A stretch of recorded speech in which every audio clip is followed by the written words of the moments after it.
işler meni, qaratınlar meni, yuğalatuğa bara yuradım.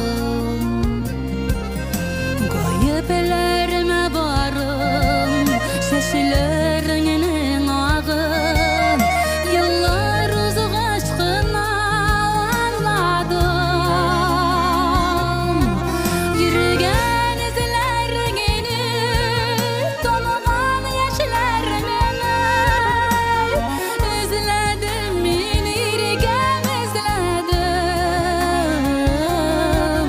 Göz yaşlarıma gipken, yıllar biz ötken, sağışlarga tüzümi yıladım. Göz yaşlarıma gipken, yıllar biz ötken, sağışlarga tüzümi yıladım.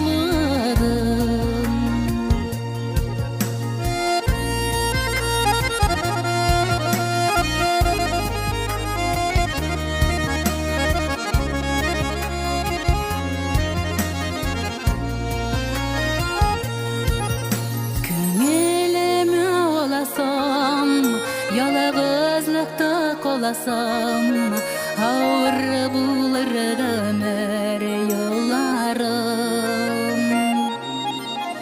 Güzeller köngülüme dal, yüreğime dibreler, yaşlı hissi tortqan